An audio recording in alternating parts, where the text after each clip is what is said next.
અમેરિકામાંથી અત્યારે હાલ ગુજરાતીઓને ડિપોર્ટ કરવામાં આવી રહ્યા છે, પરંતુ જેટલા પણ લોકો અત્યારે હાલ અમેરિકા જવા માંગે છે તે દરેક લોકોના મનમાં હવે ડર ચાલી રહ્યો છે કે શું તે લોકોને પણ ડિપોર્ટ થઈને પાછું આવવું પડશે કે કેમ.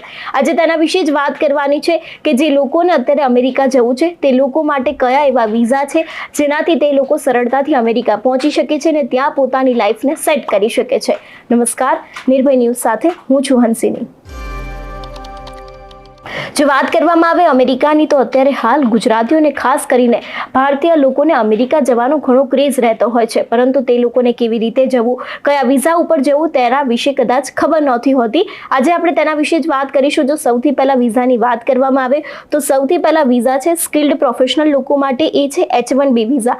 H1B વિઝા છે એ સૌથી લોકપ્રિય વિઝા છે. આના ઉપરથી તમે ત્યાં જઈ શકો છો અને ત્યાં જઈને તમે તમારી લાઈફને સેટ કરી શકો છો. આવા સ્પેશિયાલિટી ઓક્યુપેશન્સને લાગુ પડે છે જેમાં ઓછામાં ઓછી બેચલર ડિગ્રી હોય અથવા તો પછી જે પણ અરજદારોને US જવું હોય તે લોકોને સ્પોન્સરશિપની જરૂર પડતી હોય છે તે લોકો આ વિઝાનો ઉપયોગ કરી શકે છે. આ કેટેગરી હેઠળ ટેકનોલોજી, એન્જિનિયરિંગ, ફાઇનાન્સ અને અકાઉન્ટિંગ, હેલ્થકેર, એજ્યુકેશનની ફિલ્ડની ડિગ્રી મેળવનાર લોકો આવતા હોય છે, જેમાં સોફ્ટવેર એન્જિનિયર આવી ગયા, ડેટા સાયન્ટિસ્ટ આવી ગયા, એન્જિનિયર્સ, ડોક્ટર, રિસર્ચરમાં જેટલા પણ લોકો કામ કરતા હોય તે દરેક લોકોને અલગ અલગ રીતે અહીં ભણતર બાદ ત્યાં નોકરી પણ મળતી હોય છે. અને H1B વિઝા એપ્લિકેશનની ફી $205 હોય છે, જે મોટે ભાગે એમ્પ્લોયઝ એટલે કે જોબ પર રાખનારી કંપની દ્વારા ચૂકવવામાં આવતી હોય છે. એટલા માટે કદાચ H1B વિઝા સૌથી ઇઝી વિઝા છે જેના થકી તમે અમેરિકા જઈ શકો છો. તે બાદ આવે છે L1 વિઝા. આ વિઝા મલ્ટીનેશનલ કંપનીઓના ઇન્ટરનલ ટ્રાન્સફર માટેના છે. આ વિઝાના બે પ્રકાર હોય છે, જેમાં L1A વિઝા એક્ઝિક્યુટિવ અને મેનેજર માટેના હોય છે, જ્યારે L1B વિઝા છે જે કંપનીના પ્રોસેસ તેની સાથે સર્વિસીસ અથવા તો પછી ટેકનોલોજીનું વિશેષ જ્ઞાન ધરાવતા કર્મચારીઓ માટે હોય છે. આ વિઝાથી તમે જેટલા પણ ઇન્ટરનલ ટ્રાન્સફર હોય છે તેના થકી કંપનીઓમાં કામ કરી શકો છો અને આ વિઝા પણ ખૂબ સારો હોય છે જો તમારે અમેરિકા જવું હોય તો, અને આનાથી તમને પણ ઘણો બધો ફાયદો થઈ શકે છે.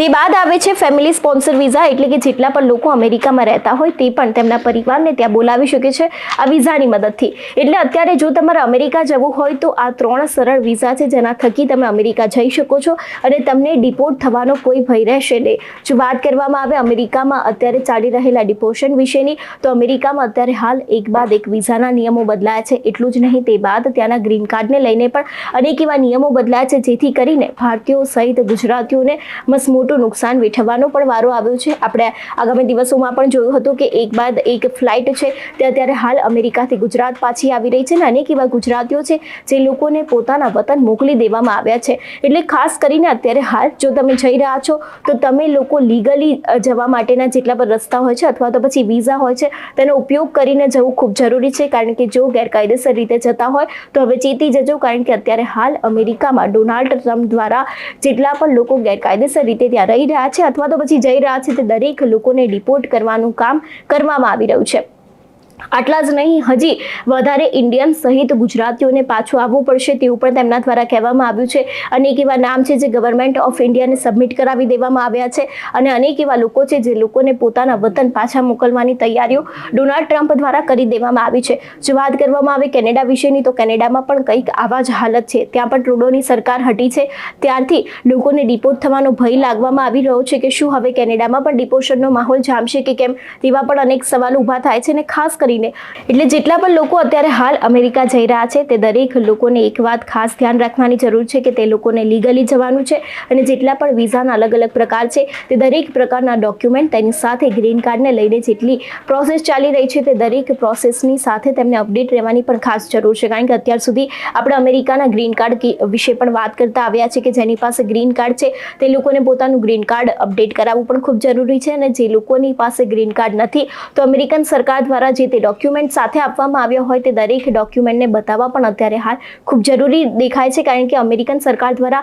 અચાનક જ ગમે તે સમયે ત્યાં રેડ કરવામાં આવી શકે છે. એટલા માટે થઈને પણ જે પણ ડોક્યુમેન્ટ ગ્રીન કાર્ડને લઈને તમારી પાસે હોય તે પણ અત્યારે હાલ અપડેટ હોવા ખૂબ જરૂરી છે.